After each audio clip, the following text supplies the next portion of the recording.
जय माता दी मित्रों। 18 जून 2022 में एक बहुत अच्छी घटना होने जा रही है, यानी कि शुक्र वृषभ राशि में राशि परिवर्तन कर रहे हैं, जिससे देखा जाए तो शुक्र अपने घर में चले जाएंगे और कहीं ना कहीं देखा जाए तो 20-25 दिनों से शुक्र और राहु की युति अब टूट जाएगी। 18 जून को टूटेगी, जिस कारण से 6 राशियों वालों को घर घर मिलेगी एक नई खुशखबरी। साथ ही साथ इस कार्यक्रम में मित्रों जानेंगे कि शुक्र किस चीज़ का कारक होता है और शुक्र अगर आपकी कुंडली में कमज़ोर है, बिना कुंडली दिखाए घर बैठे आप कैसे जान सकते हैं, क्या संकेत शुक्र देव देते हैं जिससे आप पहचान जाए कि आपके जीवन में शुक्र कमज़ोर है, इसलिए आपको ये परेशानी का सामना करना पड़ रहा है। तो इस कार्यक्रम में पूरी चीज़ें हम जानने वाले हैं।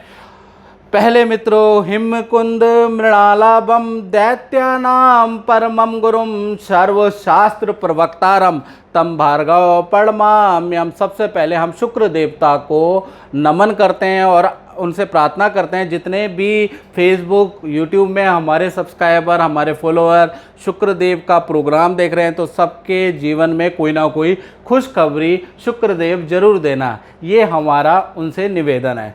मित्रों, एक और निवेदन मेरा आज विशेष है, यानी कि आज मेरा निवेदन फेसबुक के जजमानों से, फेसबुक के जो व्यूअर हैं उनसे मैं, क्योंकि आप मेरा कार्यक्रम लंबे समय से देखते आ रहे हैं, लाइक भी करते हैं, तो मैं आपसे आज गुरु दक्षिणा मांगने वाला हूं।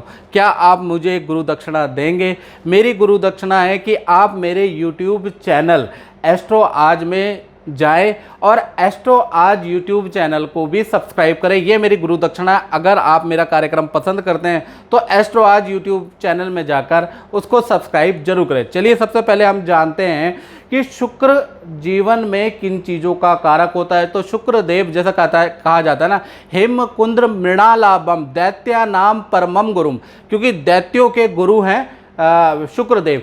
सर्वशास्त्र प्रवक्तारम, सारे शास्त्रों का जिसको ज्ञान है, जो सारे शास्त्रों के जो प्रकांड प्रवक्ता हैं, वो कौन है? शुक्रदेव। सर्वशास्त्र प्रवक्तारम तम भार्गव प्रणमाम्यम, यानी कि ब्रह्मा विष्णु महेश, ये तीनों बड़े देवता भी तम भार्गव प्रणमाम्यम। मृत्यु संजीवनी का जिनको ज्ञान था वो शुक्रदेव ही थे, आप जानते हैं। साथ ही साथ देवताओं के गुरु बृहस्पति हैं और दानवों के गुरु शुक्रदेव हैं, यानी कि शनि राहु केतु जिनके भी खराब हो, उनको शुक्र की पूजा करने से विशेष फल मिलता है। अब शुक्र जीवन में जब ब्रह्मा विष्णु महेश तीनों उसको नमन कर रहे हैं शुक्र देव को, तो कुछ ना कुछ खासियत होगी ना मित्रों। अब वो खासियत क्या है? शुक्र देव ज्योतिष के अनुसार आकर्षण के कारक है, यानी कि आकर्षण में जो वृद्धि करते हैं वो शुक्रदेव करते हैं। नेम एंड फेम शुक्रदेव ही देते हैं। आपके अंदर किसी भी प्रकार की कला हो, कला को लोगों तक, जन जन तक पहुंचाने, प्रसिद्धि देने का काम शुक्रदेव करते हैं। दाम्पत्य जीवन का कारक भी शुक्रदेव है, यानी मैरिटल लाइफ, प्रेम प्रसंग कामयाबी तक पहुंचेगा नहीं पहुंचेगा, ये शुक्र पे निर्भर करता है। जीवन में आनंद, यानी कि अच्छी नौकरी है, घर में आपके बेटी माँ बाप और लग्जरी कार, नौकर सुख, सब कुछ है, लेकिन आत्मा में शांति नहीं है। वो जो आनंद के कारक हैं, ऊर्जा के कारक हैं, वो शुक्रदेव है। साथ ही साथ इम्यूनिटी, यानी कि आपकी प्रतिरोधी क्षमता के कारक भी शुक्रदेव हैं, यानी कि आपके जीवन में जो आपके शरीर के अंदर प्रतिरोधी क्षमता जो होती है, जो वक्त के साथ में बीमारी हो जाती है या कमज़ोर पड़ जाती है, जिस वजह से 40 के बाद ज़्यादातर को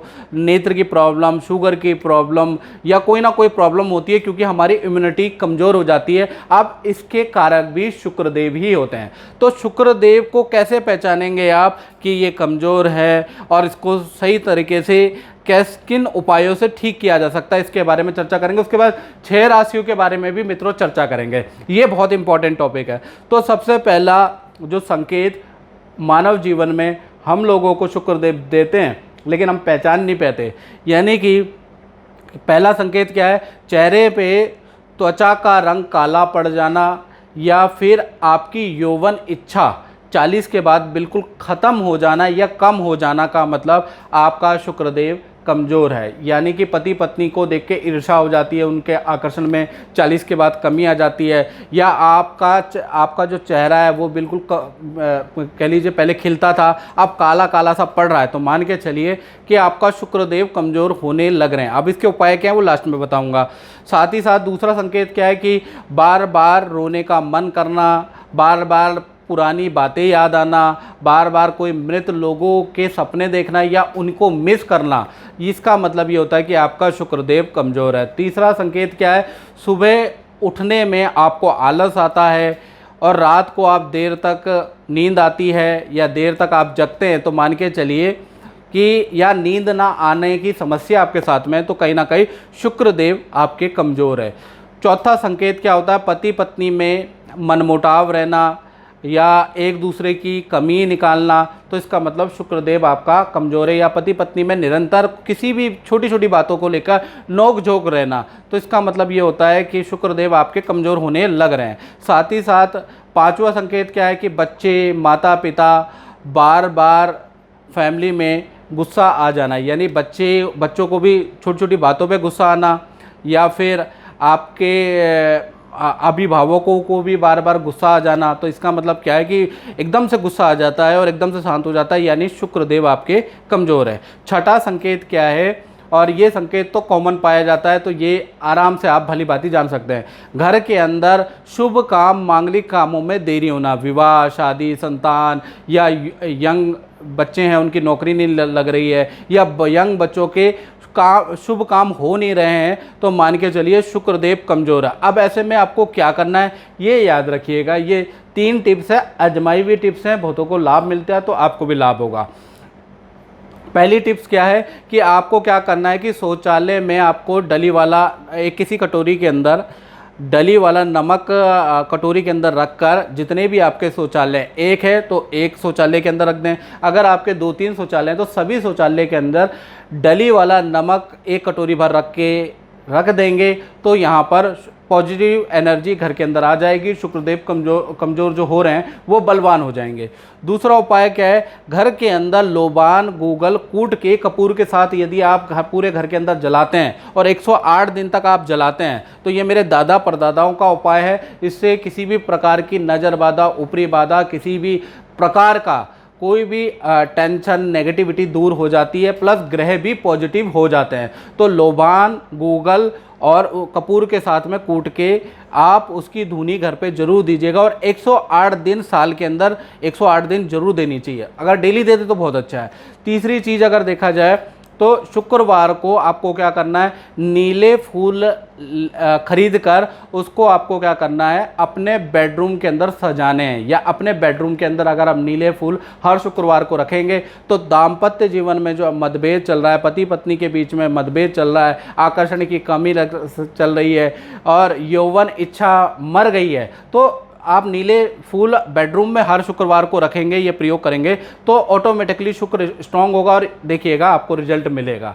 तो मित्रों, इस कार्यक्रम में हमने जो बात की है, अभी बात की है शुक्र के कमज़ोर होने के ऊपर, शुक्र के उपाय के ऊपर, और अगर ये कार्यक्रम आपको अच्छा लग रहा है तो मैंने आपसे गुरु दक्षिणा भी मांगी है। एस्ट्रो आज यूट्यूब चैनल में जाके मेरे चैनल को सब्सक्राइब करें, ये मेरी गुरु दक्षिणा है। अब बात कर लेते हैं 18 जून को जो शुक्र अपने घर में आ रहे हैं, तो 6 राशियों को अच्छी खुशखबरी मिलेगी। अब वो 6 राशियाँ कौन सी है उसके बारे में बात कर लेते हैं। तो सबसे पहले थोड़ा सा मैं डिटेल में बताना चाहूँगा कि पिछले 20-25 दिन से शुक्र राहु के साथ में पीड़ित चल रहे थे, जिस वजह से दाम्पत्य जीवन में मतभेद चल रहा था, मानसिक तनाव चल रहा था, इम्यूनिटी कमज़ोर चल रही थी, किसी 12 राशियों का किसी भी चीज़ में मन नहीं चल रहा था, प्लस बहुत सी राशियों को, क्योंकि मैं 7210124289 ये मेरा मोबाइल नंबर है, जिसमें मैं डेली 100 से 200 लोगों से बात करता हूँ। तो आप लोगों से सुना मैंने कि डेली ना डेली अब बहुत से लोगों का विदेश यात्रा कैंसिल हो गई,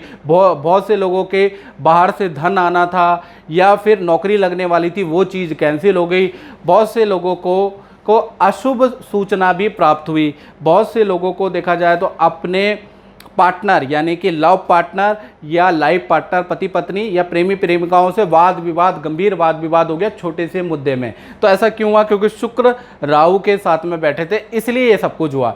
और बहुत से लोगों को, बहुत सी राशि वालों को बेफालतू की मानसिक तनाव बहुत ज़्यादा रहा। खर्चा या वाहन पे खर्चा, घर पे खर्चा, टीवी पे खर्चा, अचानक इलेक्ट्रॉनिक आइटम ख़राब हो गए, तो ऐसी चीज़ें हुई पिछले 20-25 दिन के अंदर। अब क्या होगा कि शुक्र वृषभ राशि में बुध के साथ में हो जाएंगे, जिससे कि आपका जो नुकसान हो रहा है 20-25 दिन से, तनाव जो चल रहा है, जो मतभेद जो चल रहा है, जो गुड न्यूज़ आते आते रह गई है, वो अब मिलने लग जाएगी। वो 6 राशियाँ कौन सी, उसके बारे में चर्चा कर लेते हैं। पहली राशि है वृषभ राशि। तो वृषभ राशि का देखा जाए, शुक्र यहाँ पर लग्नेश में गोचर है, यानी कि शुक्र इसी राशि में गोचर है। तो कहीं ना कहीं वृषभ राशि का मालव्य योग बन रहा है, जो कि 18 जून से लेकर और 13 जुलाई तक बनेगा। यानी कि नौकरी और काम में कोई बड़ा परिवर्तन आपको 13 जुलाई तक नज़र आएगा। क्या परिवर्तन आएगा, आप कमेंट बॉक्स में मुझे लिखिएगा। और कोई शादी से संबंधित, लव लाइफ से संबंधित कोई शुभ काम भी आपके जीवन में होने वाला है। साथ ही साथ वैवाहिक उलझन, तनाव, वो ख़त्म होने वाली है। तो यहाँ पर वृषभ राशि के लिए पॉजिटिव है। दूसरी राशि है मिथुन राशि। तो मिथुन राशि से 12वां गोचर है, तो कहीं ना कहीं पद, प्रमोशन और के आपके योग बन रहे हैं वृषभ राशि वालों के 13 जुलाई तक। बॉस से बड़ा ऑफर आपको प्राप्त हो सकता है 13 जुलाई तक। सरकारी काम आपका बन सकता है और धन संबंधी और करियर संबंधी जो ग्राफ नीचे चला गया था, आप धीरे धीरे करके 13 जुलाई तक आपके उठने लगेगा। तो मिथुन राशि के लिए भी पॉजिटिव रहेगा। तीसरी राशि है सिंह राशि। तो सिंह राशि से ये जो गोचर हो रहा है वो 10वां गोचर हो रहा है। यानी देखा जाए तो परिवार के किसी सदस्य की उन्नति के योग नज़र आ रहे हैं, यानी किसी सदस्य के पद प्रमोशन या धन लाभ के योग नज़र आ रहे हैं। भूमि संबंधी काम आपका बन सकता है। साथ ही साथ माता पिता को भी धन प्राप्त होगा, यानी माता पिता को भी कहीं से धन मिलने वाला है। सरकारी काम के लिए ललायत है तो सरकारी लाभ भी आपको प्राप्त हो सकता है। यानी कि शुक्र जो 13 जुलाई तक दशमस्त गोचर कर रहे हैं और आपके वहाँ पर कोई गवर्नमेंट की स्कीम चल रही है प्रॉपर्टी से संबंधित, या कोई भी स्कीम चल रही है, उसमें आप अपने या माता पिता के नाम से कोई लकी ड्रॉ भरते हैं तो आपके चांसेस पूरे हैं, क्योंकि सरकारी योजना से आपको लाभ मिलेगा और माता पिता को का पुराना रुका हुआ धन भी उनको प्राप्त होगा। तो सिंह राशि के लिए भी ये गोचर बहुत लाभकारी रहेगा। अब बात करते हैं चौथी राशि की, यानी कन्या राशि की। तो शुक्र यहाँ जो 18 जून में गोचर कर रहे हैं, कन्या राशि से 9वें गोचर कर रहे हैं, यानी विद्यार्थियों के लिए बहुत अच्छा है। विद्या में आपको अच्छी सफलता मिलेगी और जो नई नौकरी के आपको ऑफ़र प्राप्त होंगे और नई नौकरी के लिए नए इंटरव्यू अगर आप दे रहे हैं तो आपको ऑफ़र प्राप्त होंगे। व्यापारियों को काम में सफलता मिलेगी और संतान संबंधी भी बड़ी खुशखबरी आपको प्राप्त होगी, यानी संतान के भी काम 13 जुलाई तक होने वाले हैं। यानी कि कुल मिला के कन्या राशि के करियर में अब उछाल आने वाला है। इसी प्रकार से 5वां जो गोचर है वो तुला राशि का है और तुला राशि से 8वें स्थान पे गोचर हो रहा है। यानी कि देखा जाए तो मालव्य योग जो बन रहा है उससे आपको प्रसिद्धि, मान सम्मान मिलेगा। 8वां स्थान में जब भी शुक्र का गोचर होता है, शुक्र ही एक मात्र ग्रह है जो 8वें स्थान में गजब का रिजल्ट देता है। यानी कि तुला राशि वालों को कोई मान सम्मान मिल सकता है, कोई अवार्ड मिल सकता है, कोई संस्था आपको चयनित कर सकती है। तो कहीं ना कहीं रुका हुआ काम तुला राशि वालों का बनेगा। दाम्पत्य जीवन में भी या प्रेमी प्रेमिका या पति पत्नी के बीच में जो मन मुटाव चल रहा है उसका भी समाधान निकलेगा और नए लोगों से मित्रता भी आपकी होगी। यानी कि कुल मिला के तुला राशि के लिए भी ये गोचर लाभकारी है। छठा और अंतिम राशि है वृश्चिक राशि। यहाँ से 7वां गोचर शुक्र का है। यहाँ पर क्या होगा कि पार्टनर से वाद विवाद में राहत मिलेगी या पार्टनर को जो हेल्थ के इशू चल रहे हैं उसमें राहत मिलेगी। साथ ही साथ पार्टनर के करियर से संबंधित जो परेशानियां चल रही है उसमें भी कोई ना कोई खुशखबरी आपको पार्टनर देने वाला है। यानी पार्टनर का 13 जुलाई तक बहुत ही अच्छा योग नज़र आ रहा है। आपके लिए देखा जाए तो करियर में कोई ना कोई खुशखबरी, बड़ा काम के योग आपके बन रहे हैं। तो वृश्चिक राशि वालों को भी के लिए भी शुक्र का राशि परिवर्तन बहुत लाभकारी रहेगा। तो मित्रों, इस कार्यक्रम में बस इतना ही। मुझे दीजिए इजाज़त। जय माता दी।